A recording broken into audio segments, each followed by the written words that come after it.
Hello दोस्तों, welcome to our channel. आज के वीडियो में हम एमएस वर्ड के पूरे इंटरफेस को समझेंगे, तो बने रहिए हमारे साथ। तो चलिए शुरू करते हैं आज का वीडियो। एमएस वर्ड ओपन करेंगे तो कुछ इस तरीके से दिखाई देगा।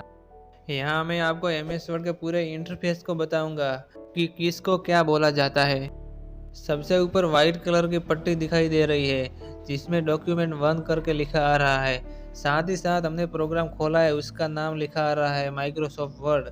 इसको टाइटल बार बोला जाता है। एमएस वर्ड में सबसे ऊपर एक पट्टी होती है जिसे टाइटल बार बोला जाता है, जिसमें डॉक्यूमेंट का नाम और जो प्रोग्राम हमने खोला है उसका नाम लिखा होता है।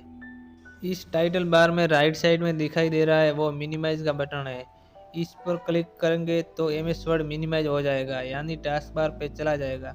फिर उस पर क्लिक करके ओपन कर सकते हैं। मिनिमाइज के बगल में रिस्टोर और डाउन का बटन है, इस पर क्लिक करके बड़ा कर सकते हैं और फिर इस पर क्लिक करके छोटा कर सकते हैं। इसे रिस्टोर और डाउन बोला जाता है।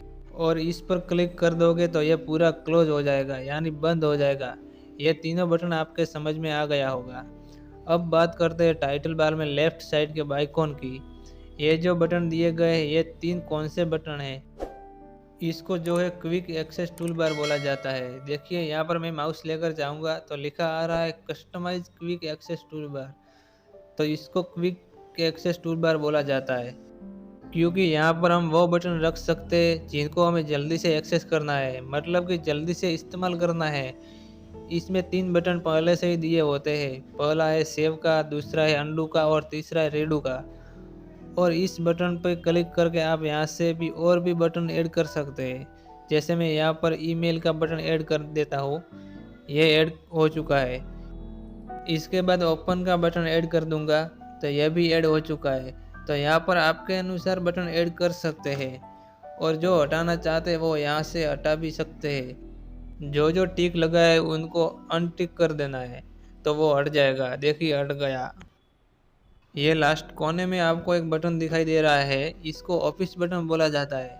आप इस पर क्लिक करेंगे तो और भी बटन दिखाई देंगे, इसके बारे में हम बाद में बात करेंगे। इतना हमको समझ में आ गया।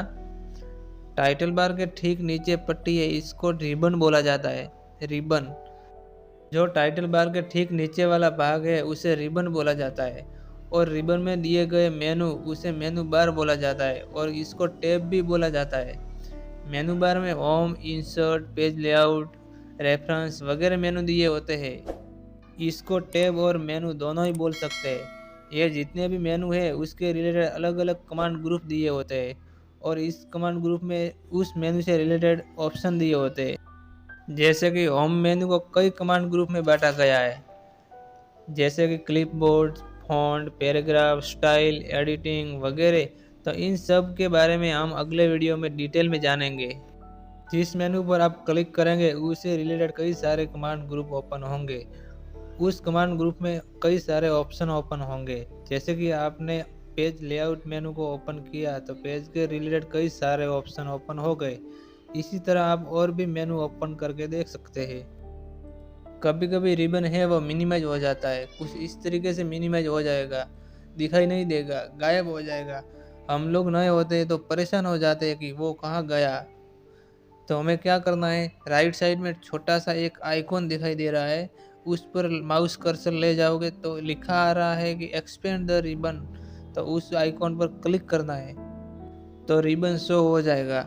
दूसरा तरीका है, यहाँ पर राइट क्लिक करके मिनिमाइज द रिबन पर क्लिक करना है तो वो शो हो जाएगा। फिर से क्लिक करोगे तो मिनिमाइज हो जाएगा। फिर यहाँ पर डबल क्लिक करोगे तो भी मिनिमाइज हो जाएगा। फिर से डबल क्लिक करोगे तो वो फिर से आ जाएगा।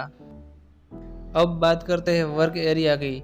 ये जो पेज दिखाई दे रहा है उसे हम पेज भी बोल सकते हैं, जहाँ पर हम काम करते हैं, इसलिए हम वर्क एरिया भी बोल सकते हैं। और ये शो होकर फिर गायब हो रहा है और फिर से शो हो रहा है, उसे हम कर्सर बोलते हैं। और ये आई जैसा जो हिल रहा है उसे हम माउस पॉइंटर बोलते हैं। जहाँ पर हम काम करते हैं वहाँ पर कर्सर शो होता है। जैसे कि हमको कुछ लिखना है तो कर्सर होगा, वहाँ पर लिख सकते हैं।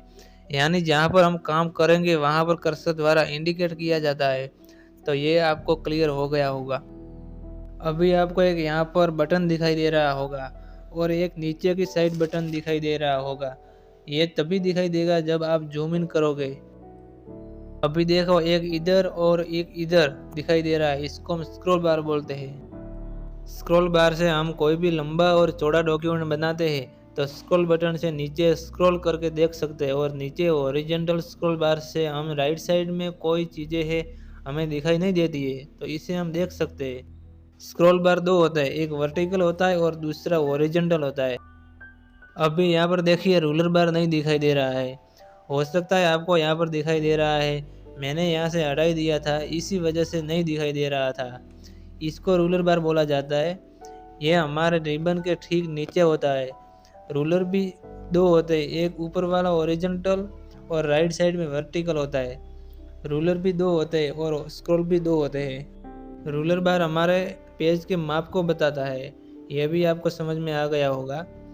अब नीचे आता है स्टेटस बार।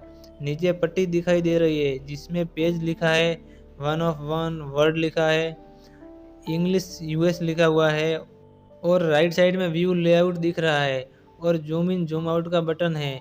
इस पट्टी को हम स्टेटस बार बोलते हैं। आप जितने पेज लेंगे वो पेज में दिखाई देगा। आप लिखोगे तो कितने वर्ड हुए तो वो वर्ड्स में दिखाई देगा। तो स्टेटस बार में आप पेज भी देख सकते हैं, कितने वर्ड हुए वो भी देख सकते हैं, और कौन सी भाषा है वो भी देख सकते हैं। इसके बगल में व्यू लेआउट है जिसमें कई सारे बटन हैं, जिसमें print layout, full screen reading है, वेब लेआउट है, इसके बाद आउटलाइन है, इसके बाद ड्राफ्ट है। तो ये सारी चीज़ें व्यू में भी मिलेगी। इसके बारे में हम अगले वीडियो में जानेंगे। इतना आपके समझ में आ गया होगा। अभी देखिए जूम इन और जूम आउट, इस पर क्लिक करके आप पेज को जूम इन कर सकते हैं और जूम आउट भी कर सकते हैं। आप मिनिमम जूम आउट 10% तक कर सकते हैं और आप मैक्सिमम जूम इन 500% तक कर सकते हैं। ये एमएस वर्ड में फिक्स है, हम फिलहाल 100% कर देते हैं ताकि प्रॉपर समझ में आए। यहाँ तक आप प्रॉपरली समझ गए होंगे, तो मैंने सारी चीज़ें आपको बता दी है। तो आज हमने एमएस वर्ड में पूरे इंटरफेस को समझा। अब हम अगले वीडियो में पूरे मेन्यू को प्रैक्टिकली समझेंगे। तो अब मिलते हैं अगले वीडियो में, तब तक के लिए धन्यवाद।